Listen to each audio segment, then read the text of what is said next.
Là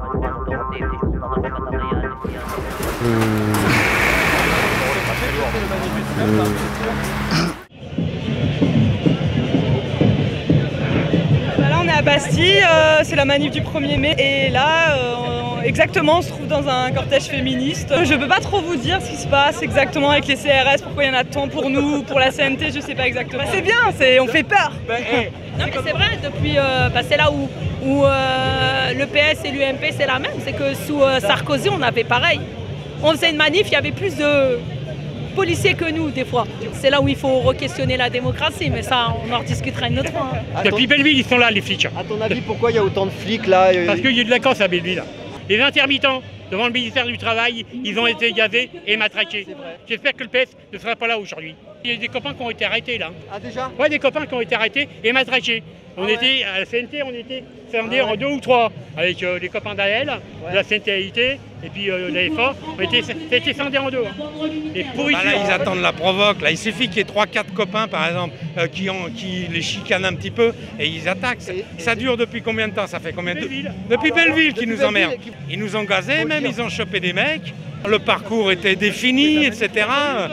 C'est l'effet Valls, c'est l'effet Valls. Il a beau être Premier ministre, il n'est plus ministre de l'Intérieur, mais c'est pareil. Il a laissé ses consignes. On est sous un gouvernement de gauche. Je pense que vous en êtes aperçu qu'on est sous la gauche. La police, elle fait son travail de police, de flic de l'État, comme d'habitude. Ça leur plaît pas que des gens manifestent contre les monoprix qui sont ouverts le 1er mai. Ça leur plaît pas qu'on s'attaque aux banques.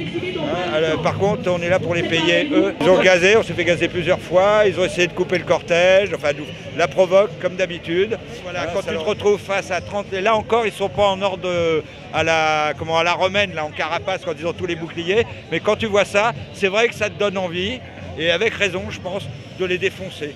Là, le fait qu'ils soient là, c'est une provo.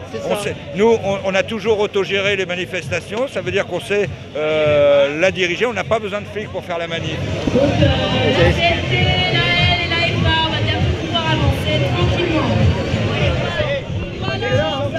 Ils s'en vont. J'habite Place des Fêtes, je les vois se rassembler tous les ans à la Place des Fêtes et puis après ils rejoignent le cortège général. Mais non, ça se passe dans la bonne humeur comme toujours. Il y en a plein qui m'ont dit qu'ils ont été gazés, tout ça. Voilà, ça c'est du folklore. C'est du folklore. Ah bah oui, il a raison, tu vas voir.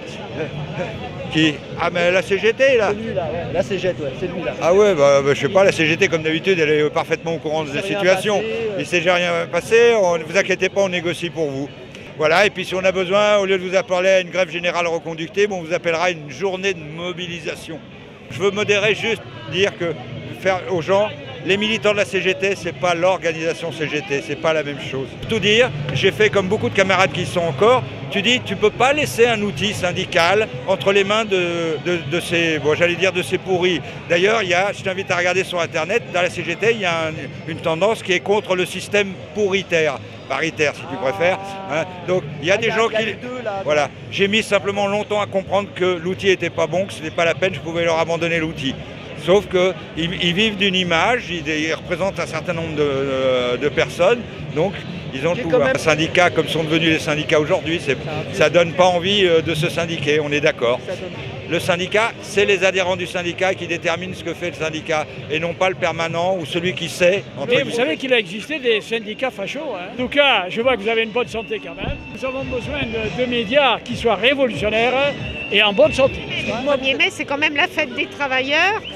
Et une fête pour un petit peu, en ce moment, on est un peu en colère par rapport pour protester notamment contre les mesures qui sont faites vis-à-vis des salariés, contre les plans d'austérité et autres dénominations qu'on veut bien donner, alors que pour un certain nombre de retraités, de chômeurs, etc., la coupe est pleine, ils peuvent plus. Ben, j'ai pas trouvé de muguet communiste. S'il y en a encore un peu. Ah bah oui, il y en a, mais il faut le trouver. Il ne peut pas être mieux placé. Hein. Le cigare de Fidel. Et je pense que l'ensemble des latinos, des pays d'Amérique latine progressistes, vont montrer que c'est la voie à suivre. Et ceux qui montrent l'exemple, ce sont les pays d'Amérique latine progressistes, y compris Cuba. Parce que sans Cuba, il n'y aurait pas de pays progressistes en Amérique latine. Je pense qu'on devrait, non pas faire comme eux, mais au moins s'inspirer de la manière dont ils pratiquent, parce que c'est une pratique tout à fait démocratique. Je pense que c'est à niveau des valeurs. Ce qui nous aide, c'est qu'on a préservé les valeurs des Indiens. On n'est pas vraiment gagné, conquis par le marketing. Et je pense que ça nous donne une vision anti-impérialiste très particulière. Mais par contre, le monde, ça nous appartient à tous. Il faut faire avec. Le peuple se porte bien. Sí, claro. Il a combien? C'est bien. Moi, c'est Eric et je regarde beaucoup de télévocal. Tous les jours, je le regarde.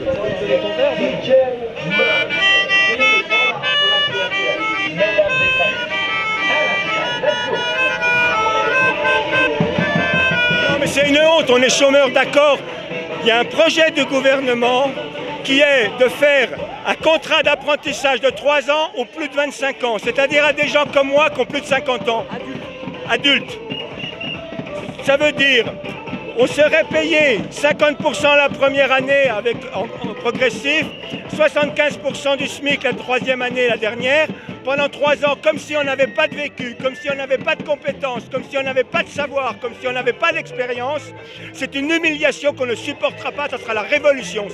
On est en train de casser tous les bastions de partage sociaux et de répartition des richesses. Donc évidemment qu'on est loin de l'Europe sociale est fondée par les nantis, par les banques, par les grandes entreprises multinationales, et elle n'est absolument pas construite pour les peuples, ni par les peuples. Ouais, voilà, c'est pas les mêmes hommes, c'est pas les mêmes combats, mais c'est les mêmes politiques. Nous, on constate, hein, c'est tout, il n'y a pas...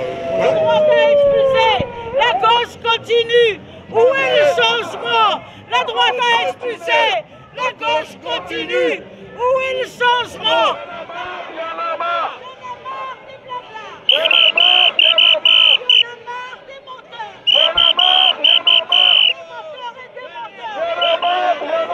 Les hôtels pleins de cafards, les couloirs pleins de souris, et les lits pleins de punaises. Il y en a marre de vos promesses. Il y en a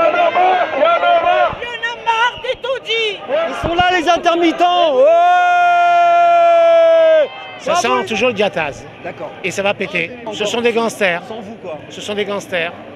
Mais on le savait que c'était des bandits.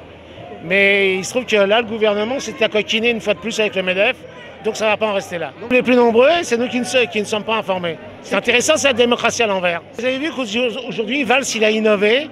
On est protégé par les CRS pour le 1er mai de chaque côté. J'ai remarqué que les CRS, d'ailleurs, étaient en général postés devant les banques. C'est sûrement un signe fort pour la finance. Mais c'est pas fini notre affaire.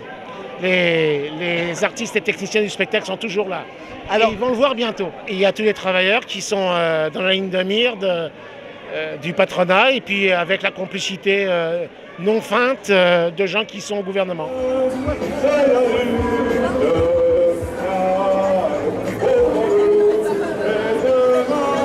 L'international sera le genre humain. Qu'est-ce que le taffetas? Il y a plein de gens qui me disent mais c'est un tissu, c'est une robe, c'est un tissu, c'est une robe. Alors le taffetas, c'est le grand marché transatlantique.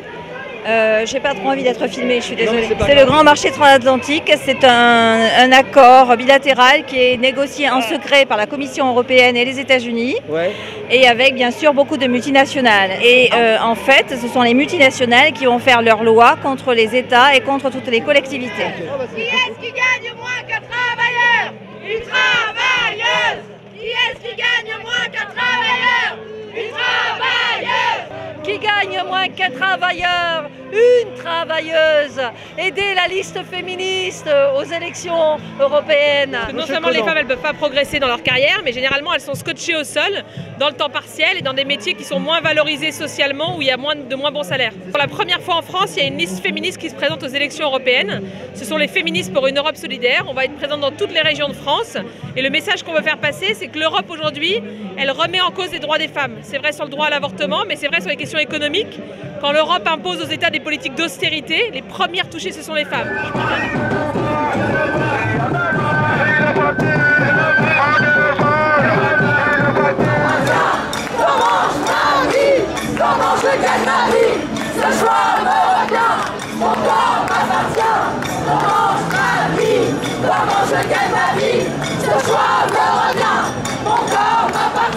On nous fait croire que la prostitution, c'est ça qui est violent.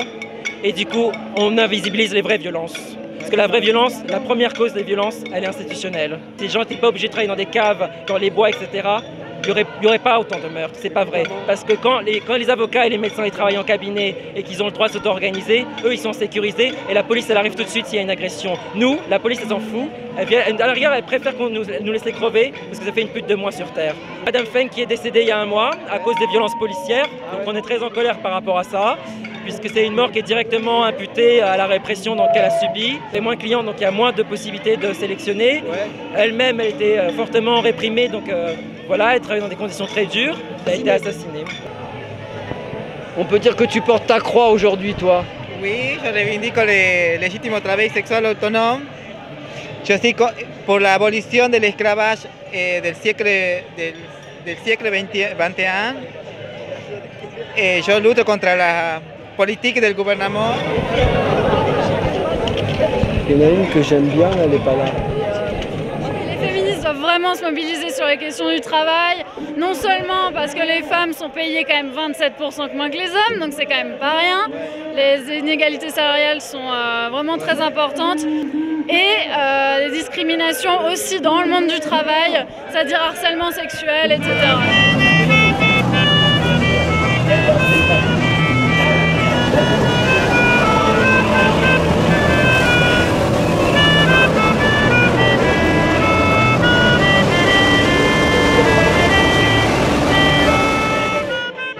Vous êtes au Palais Royal et c'est une manifestation du CRAC contre la corrida en France et en Europe. Voilà. Je suis là aussi pour témoigner de ce que j'ai vécu. Mes parents, mes cousins, toute une bande de famille qui est en vacances en Espagne m'ont demandé de les accompagner à une corrida. Au premier coup de pique dans le taureau, j'ai hurlé mais non, on ne peut pas faire ça. La capacité d'empathie est pour moi la plus grande des valeurs des humains. Vous prenez l'exemple de Béziers, il y a 17 000 places dans les arènes et il n'y a eu que 400 places d'occupées. Ceux qui y vont, ce sont des personnes, des relents franquistes qui viennent avec leurs petits-enfants et qui les obligent à y aller. Andalousie, je me souviens des prairies bordées de cactus. Je ne vais pas trembler devant ce pantin féministe. Je vais l'attraper, lui laisser le chapeau, lui faire tourner comme un soleil. Ce soir la femme du toléro dormir. C'est horrible, quoi. C'est une tradition qui soi-disant fait partie d'une culture qui est complètement dépassée. Quand on a un ministre comme Valls, c'est un hyper salaud. Je le dis très très fort, c'est un hyper salaud quand on pense que ce monsieur qui devrait être digne a osé descendre de Paris à Nîmes pour aller mettre un fer rouge dans le dos d'un taureau. C'est une pourriture. Alors, Monsieur Valls, le choix du véritable courage, c'est ça. Voilà, merci beaucoup. Il est capable de tout, cet homme-là. Il est loin d'être bête, hein, mais il est capable de tout. Et on ferait pas mal, nous les petits Français, de faire attention. Hein.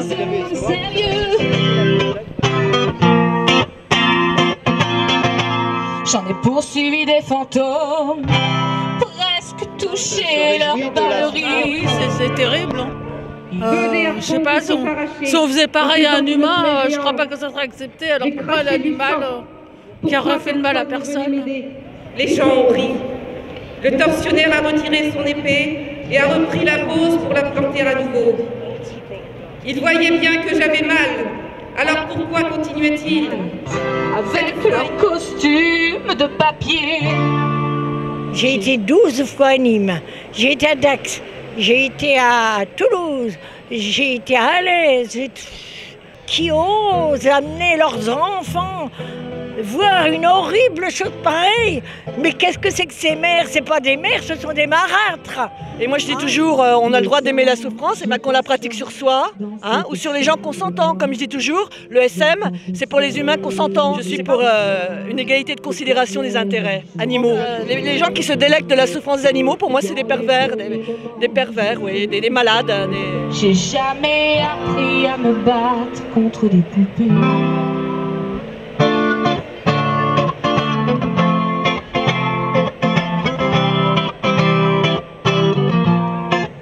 C'est mon petit protégé. Abolition de la torture. torture. Abolition de la tauromachie. Abolition de la tauromafia. C'est de la pure cruauté, c'est de la lâcheté. En plus, ça dure 20 minutes de souffrance et tout. C'est ignoble. Moi, je comprends pas qu'on puisse prendre son pied et regarder ça. Lorsque un taureau rentre dans l'arène, il faut savoir qu'auparavant on l'a drogué, qu'on lui a fait qu'il subit certaines choses. Normalement, qu'on lui scie les cornes aussi, notamment. Et en fin de compte, il n'a plus de perception autour de lui. C'est parce que la corrida existe chez nous dans 65 villes, donc déjà là c'est une honte, et depuis 2011 elle est inscrite au patrimoine culturel immatériel français. Donc c'est pour ça un peu qu'on est situé ici devant le ministère de la Culture, parce que nous sommes contre ça. On ne peut pas comparer la corrida à la tarte tatin, c'est impossible. Il faut continuer, en effet c'est parfois dangereux, mais s'il faut en passer là, on reste pacifique, mais on continue cette lutte jusqu'à l'abolition. Corrida! Corrida! Basta! Corrida! Basta! Corrida! Basta! Corrida! Basta!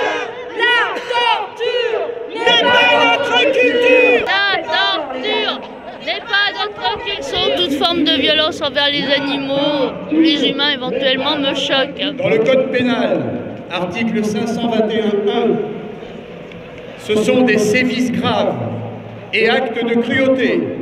Donc le mot spectacle, on peut désormais complètement l'exclure de notre langage. Que la barbarie qu'est la corrida, par la mobilisation accrue de ses opposants, par la désertification de ses adeptes, par l'évidence même, pour la majorité du peuple français, de sa nécessaire disparition, est en voie accélérée d'extinction. Abolition des corridas! You're gonna rip it all, taking that time rubbing on my back, and I'm talking to myself at night because I can't forget. Corrida, basta! Corrida, basta!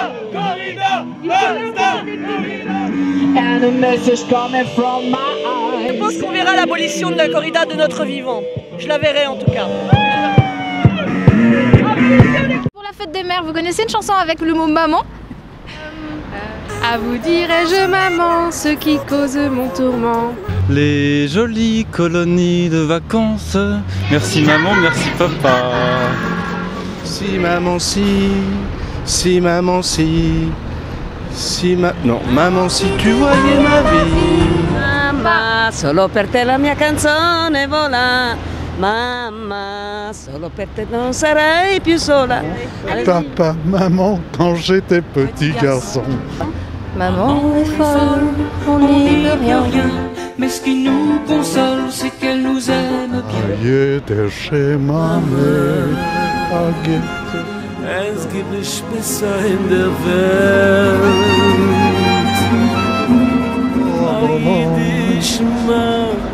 Et j'ai chialé. On lui remonte ses oreillers, on lui va... Elle va mourir là.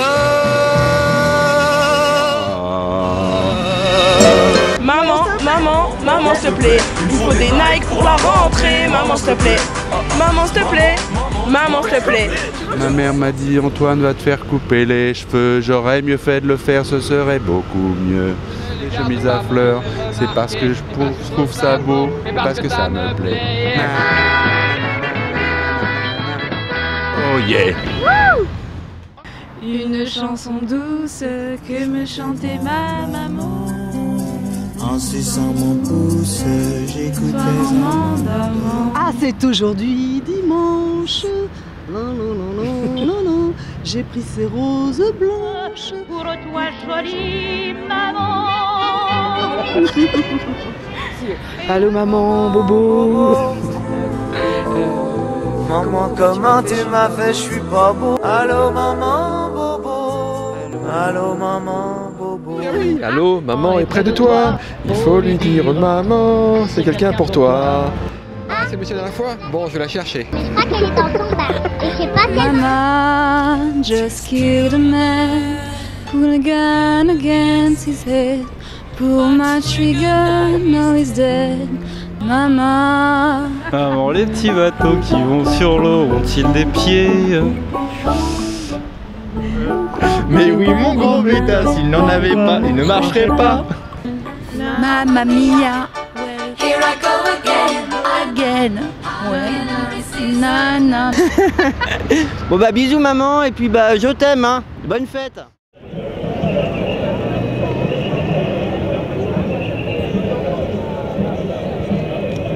Nous sommes aujourd'hui place de la Bastille pour une manifestation antifasciste en hommage à Clément Méric et à toutes les victimes du fascisme. Non au Front National et au fascisme. Bon, et pour Clément. Voilà. C'est un assassinat, alors bon, c'est vrai qu'il va y avoir un procès, les gars ont été arrêtés, on verra.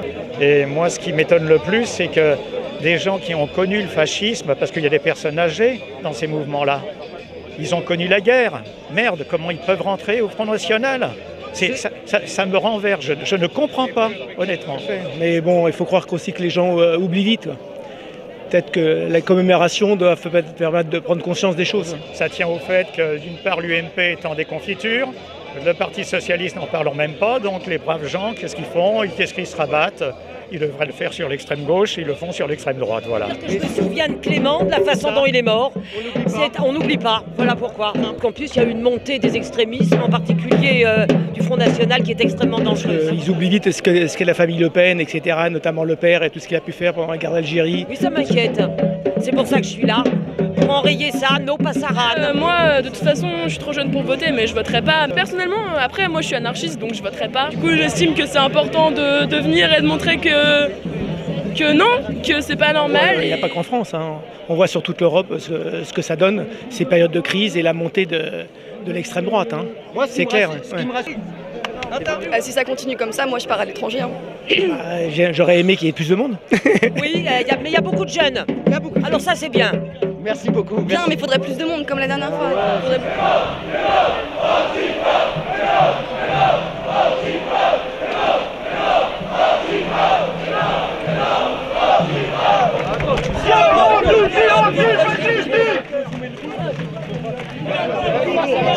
C'est une manifestation, on avance, faut reculer s'il vous plaît.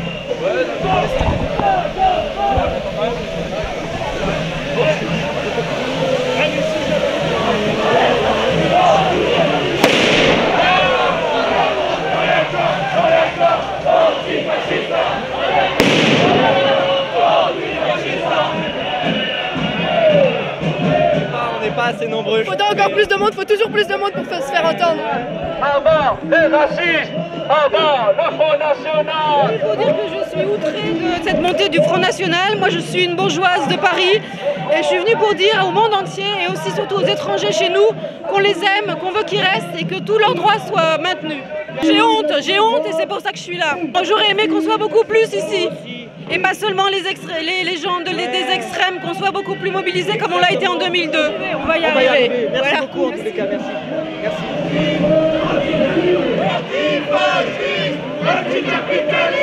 On n'oublie pas déjà la mort de Clément Méric. On n'oublie pas que l'extrême droite dans ce pays, elle a une réalité avec Marine Le Pen à 25%. Ça veut dire qu'elle est en capacité de pouvoir prendre le pouvoir.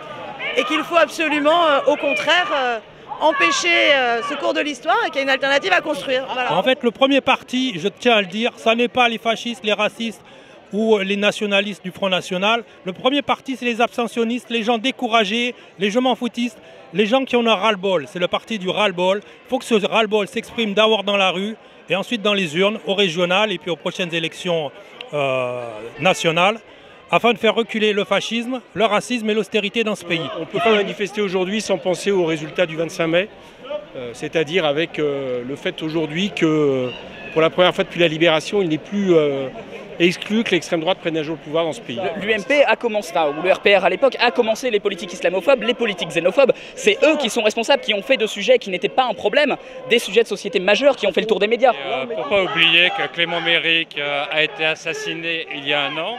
La deuxième, c'est par rapport aux résultats électoraux aux européennes. Il ne suffit pas de dire « ah c'est pas bien », mais il faut aussi reprendre la rue. Et puis Je crois qu'en ce moment, on est en train de se regrouper contre aussi le fascisme, le Front National, mais ça ne suffit pas. Il faut aussi proposer une vraie alternative pour les gens qui sont des précaires au chômage. Sinon, on risque d'avoir la mère Marine au pouvoir un de ces jours. Captain Freddy, je suis chanteur de Paris. J'ai fait une chanson qui s'appelle Travailleurs immigrés. Travailleurs immigrés dans la douce France, travailleurs immigrés, dis-moi où est la chance. Travailleurs immigrés dans la douce France, travailleurs immigrés, il faut suivre la cadence. Certains disent qu'on vient voler le pain des Français, mais qui a libéré tous ces champs de blé? Des tirailleurs sénégalais, marocains ou camerounais, moins d'un demi-siècle après, les a-t-on oubliés? Spéciale dédicace à tous les antifascistes, à tous les antiracistes et à toutes les personnes de bonne volonté. La jeunesse en vert, le Front National. Le Front National. Parce que de façon générale, il est important de ne pas laisser la rue à l'extrême droite. Quand on voit que ces idées se multiplient partout dans les médias et même dans le vote, quand on voit les gens qui votent UMP aujourd'hui a quasiment la même politique que le FN. Je viens du 13e à la base, un quartier qui est profondément ancré à gauche. J'ai grandi avec des affiches du Front de gauche qui étaient affichées partout dans les rues. Et là aujourd'hui, je vois les affiches pour la manif d'aujourd'hui qui seront arrachées. Ça fait vraiment peur. Par contre, je vois de plus en plus d'affiches du Front National qui restent quelques jours. Il y a des pays où les gens oppriment font des rêves. Ici, nous voici, nous on marche et nous on tue, nous on crève. Pression. Moins de CRS, plus de tendresse. Moins de CRS, plus de caresses. Moins de CRS, plus de caresses. Moins de CRS, plus de caresses. Moins de CRS, plus de tendresse. Qu'est-ce que tu penses de ça là? De la manifestation des CRS. Derrière là, Je pense qu'aujourd'hui, il faut construire des collectifs militants contre l'extrême droite, contre toutes ses formes, que ce soit contre la progression du Front National, en particulier contre la tenue du congrès du Front National à Lyon à l'automne prochain, mais aussi des collectifs pour se défendre sur les universités, sur les lycées, sur le travail, contre l'extrême droite. Est-ce que l'on peut dire que les policiers protègent la société générale? Ah oui, ils ne font que ça d'ailleurs, partout où ils sont. Il n'y en a pas beaucoup sur le trajet, mais ils protègent. C'est certain qu'ils protègent les banques. C'est les compagnies républicaines de sécurité, mais la banque avant tout. C'est-à-dire que pour nous, au Front de gauche, il n'y a pas photo, c'est les banquiers, les financiers qu'il faut virer, c'est pas les immigrés. Je sais pas si tu te souviens la dernière manif, c'était pareil. C'est superbe, il faut protéger le capitalisme. C'est bien fait. Toutes les banques toutes les succursales bancaires sont protégées. Ils protègent le bread, et bread en anglais, ça veut dire le fric. Pour les lesbiennes, marche, marche, marche pour les lesbiennes en résistance. Dans le système patriarcat, hors de la scène des espaces. Pour les lesbiennes, marche, les quartiers pour les fachos. Les quartiers pour les fachos, les fachos au quartier. Les quartiers pour les fachos, les quartiers pour les fachos.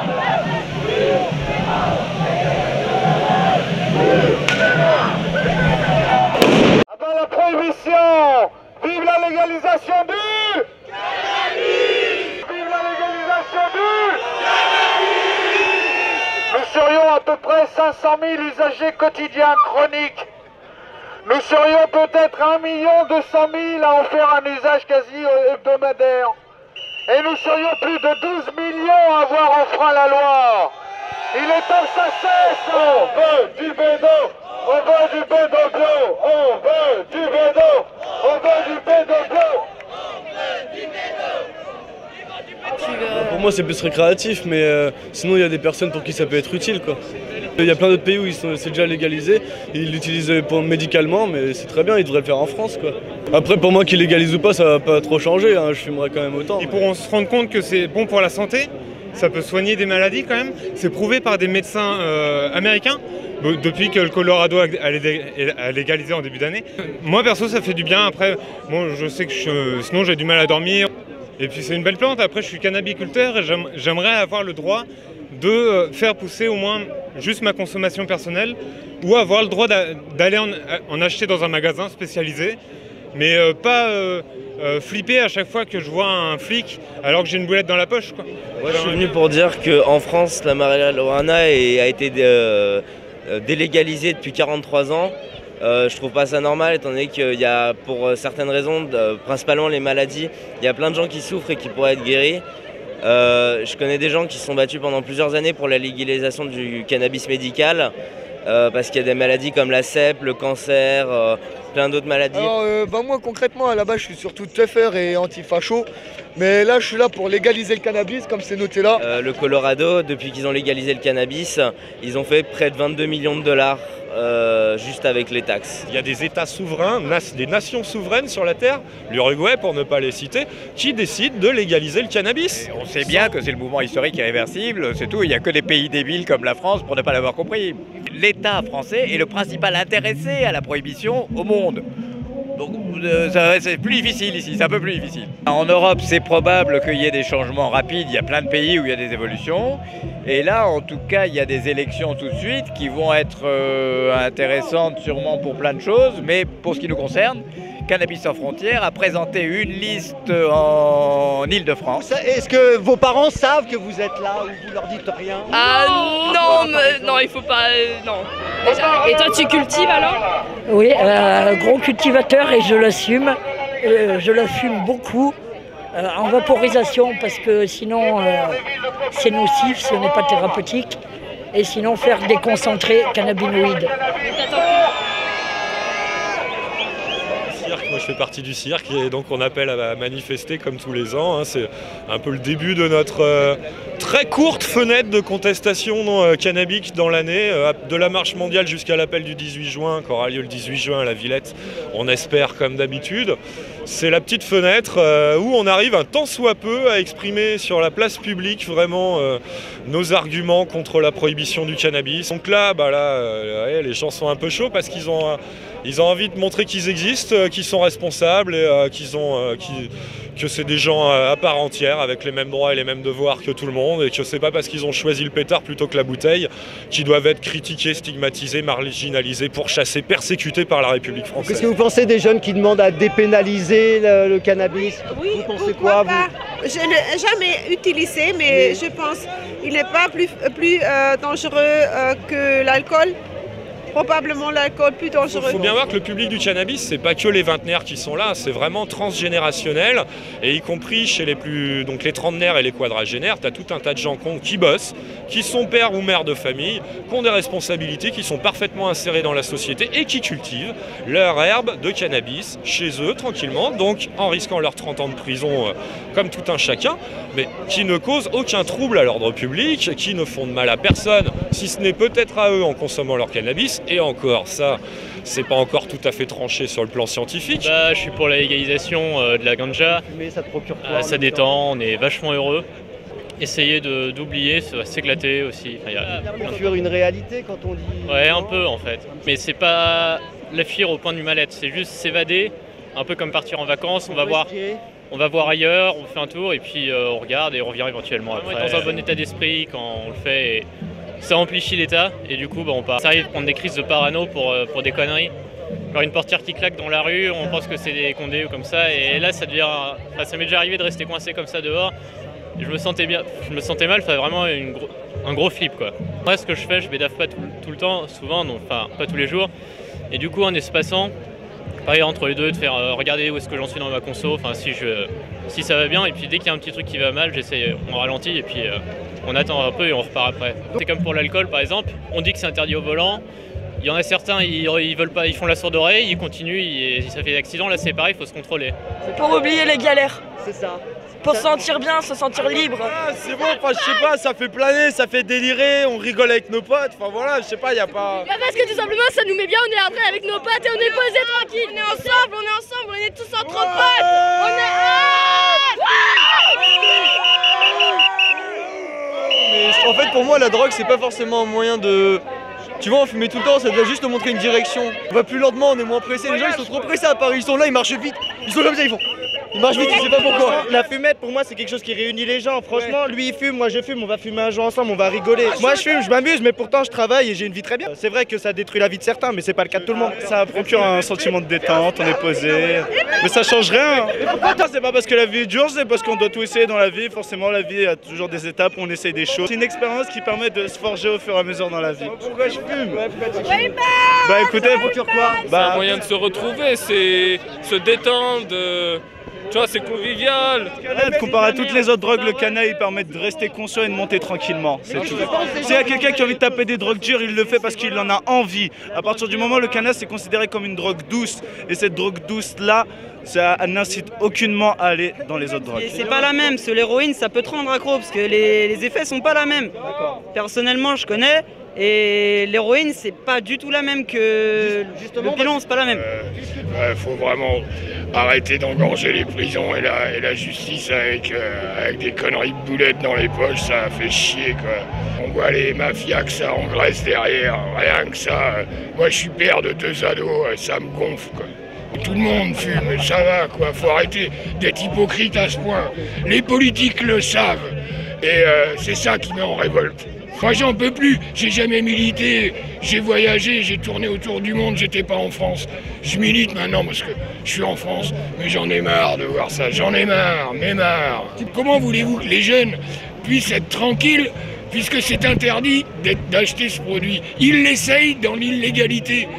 S'ils l'essayent en toute connaissance de cause, avec des adultes responsables, aucun problème. Rappelons que c'est un médicament aussi, que c'est une plante ancestrale. J'ai été alcoolique, j'ai arrêté de boire il y a 2 ans et demi. Je peux vous dire que c'est un autre problème que d'arrêter l'alcool que le cannabis. Aucune comparaison.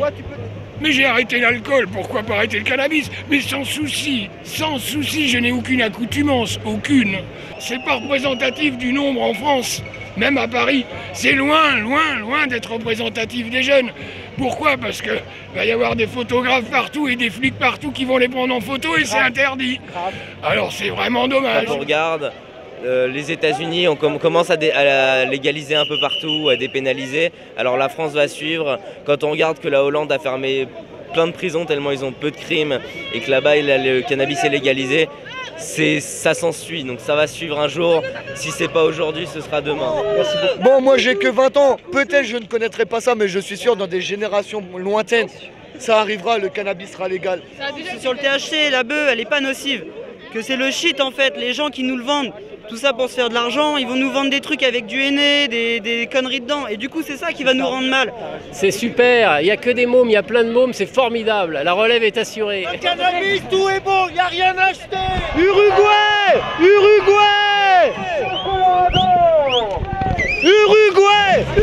Et toi, les voyager en Uruguay, ça te dirait un jour? Ça me dirait bien, je reviens du Colorado. C'est pas vrai? Ouais. Raconte comment ça se passe là-bas. En fait, c'est comme Tu fais tes courses? Ouais, tu fais tes courses, et même en tant qu'étranger, tu peux, donc c'est super bien.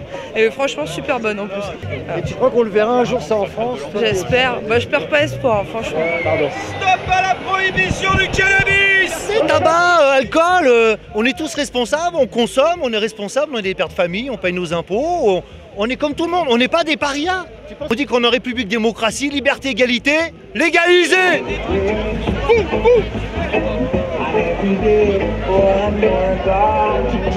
Je sais qu'il vaut mieux planter ce qu'on consomme. Pousse tout seul, c'est pas difficile, c'est à la portée de tout le monde, c'est un plaisir, c'est joli.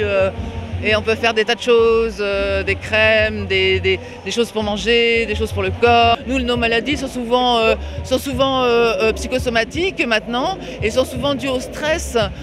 Donc c'est une plante qui vient justement à point nommé. Nous pouvons enfin quand même justement réclamer cette reconnaissance à point nommé parce que nous avons besoin de cette plante. La plupart des gens qui sont en prison le sont pas parce qu'ils sont des criminels et ils sont jugés comme des criminels. Et c'est injuste. L'obligation de fumer, c'est pas pour demain malheureusement, non.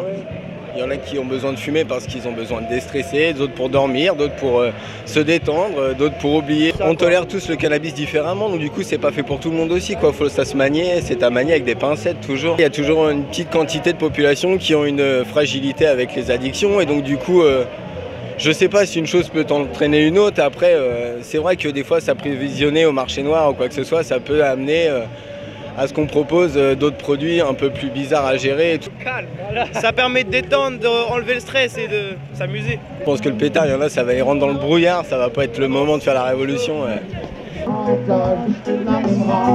Les mêmes journées en fumée, cheat arrosé de Sky pour glacer l'ennui. Que le veto y est pour pouvoir faire, il n'en a pas l'envie. Tu peux nous dire où est-ce qu'on est là aujourd'hui? Devant le ministère de la Santé. En général, quand on dit à nos cadres que nous sommes, on n'arrive pas à perfuser 18 patients en 1 heure, c'est pas possible. Mais ça, c'est parce que vous êtes mal organisé.